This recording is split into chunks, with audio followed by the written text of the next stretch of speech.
Republican State Representative Katrina Pierson of Rockwall, thank you so much and welcome back to Eye on Politics. Thanks for having me. You bet. So your thoughts on the Texas Democrats breaking quorum and all of the national attention that this has received? Well, I think it was pretty indicative that this may happen. However, Jack, I think that this is probably the best thing that happened for the Texas GOP, considering I'm on the redistricting committee. I went all over the state. We heard testimony, several hours of testimony from people all over the state that were complaining about the current map.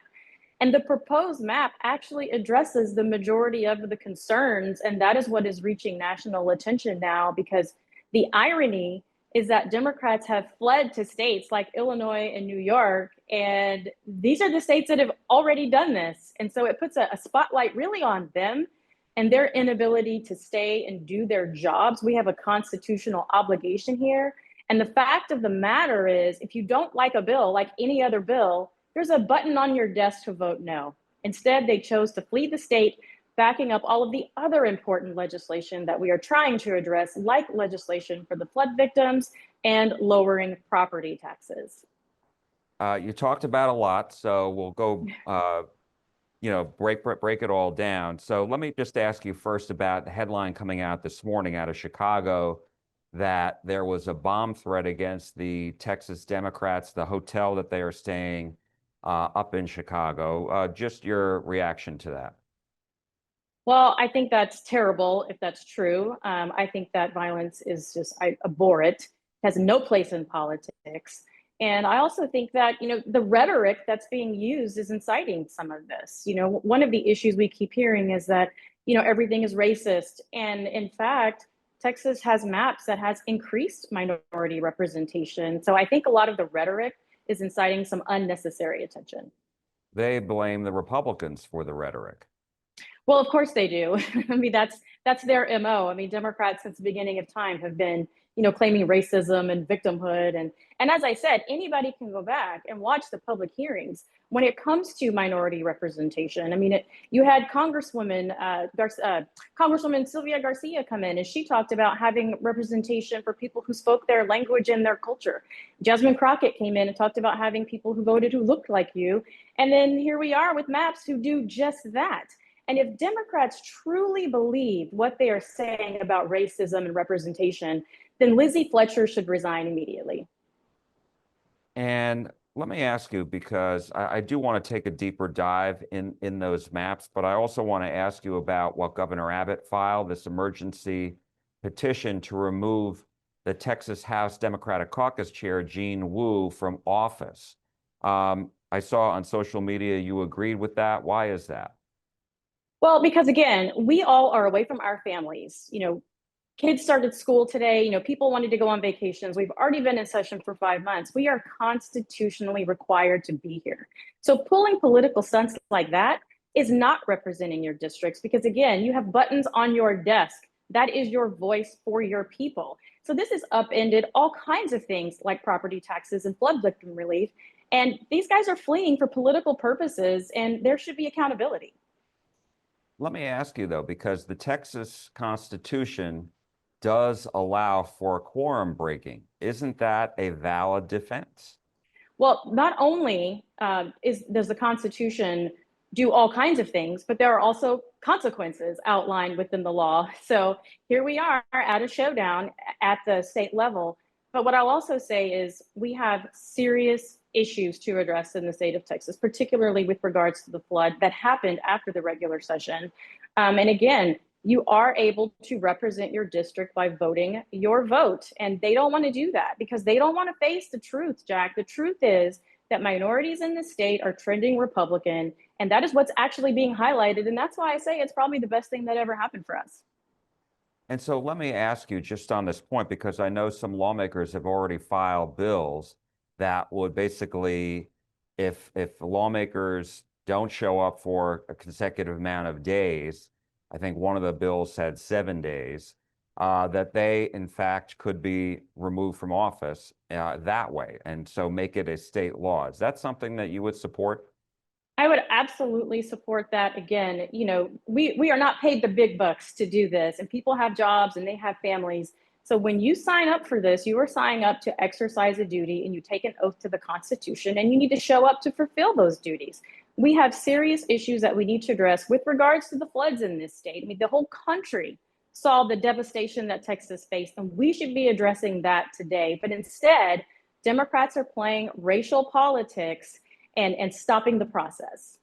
I want to read you what Representative Wu told me in an interview last night. He said, quote, "When Governor Abbott conspires with a disgraced president to use constitutional illegal racial gerrymandering to strip power away from communities who have spent decades building up their strength, building up their voice, building up their power, to only have it stripped away by Donald Trump, that's not going to happen under my watch. We're here to deny this corrupt government their ability to destroy our communities." Your thoughts? Again, it's just racist political rhetoric. They fled to states who have already done this. More importantly, if you look at the maps, and I encourage you to show the viewers the maps side by side, the maps are much more compact, much more diverse, and addresses the majority of the concerns. We literally had a citizen testify from San Antonio saying it's not right for me to live in San Antonio and have someone representing me in Austin. And guess what? In the new map, they have their own district now. So again, it's just a bunch of political rhetoric. We need to get the business of Texas done.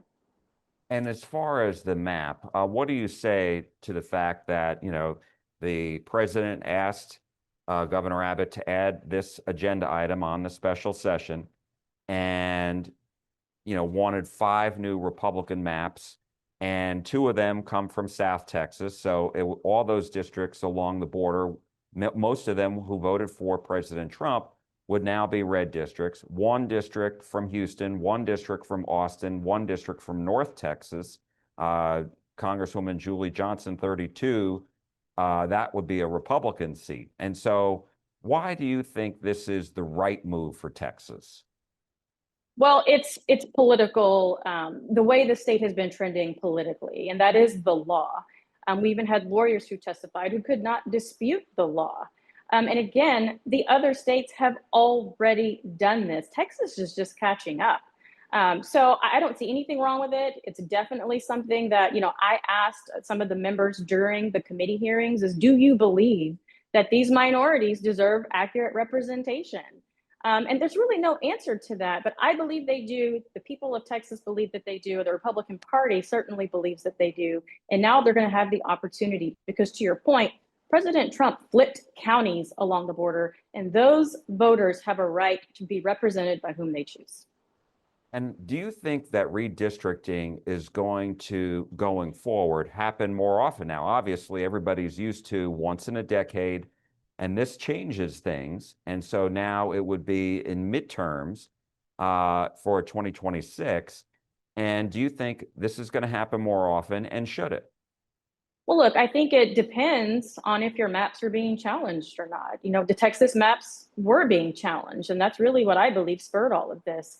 They didn't like the previous maps either, and this one is actually much better looking based on the concerns that I've heard on the committee. So if they're going to continue to challenge the maps, then the maps are probably going to be redrawn. And let me ask you also about President Trump's impact on the Texas legislature this session.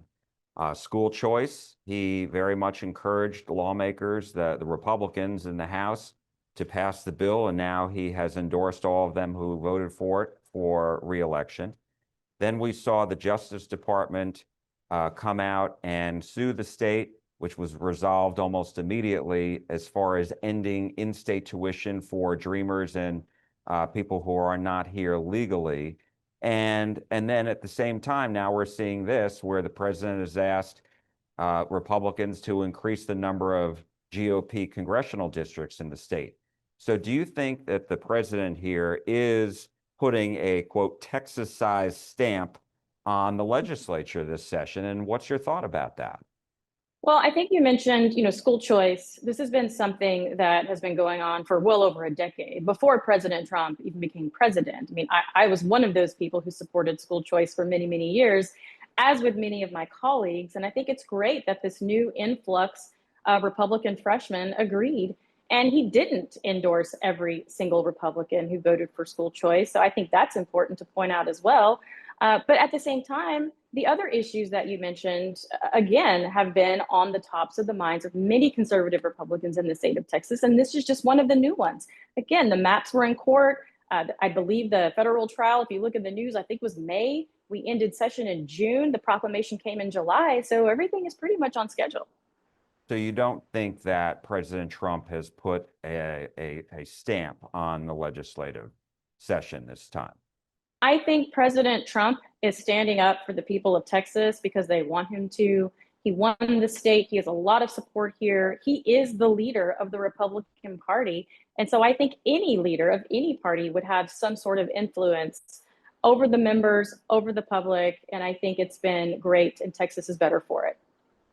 Republican State Representative Katrina Pierson of Rockwall, thank you so much. We appreciate it. Thanks for having me. You bet.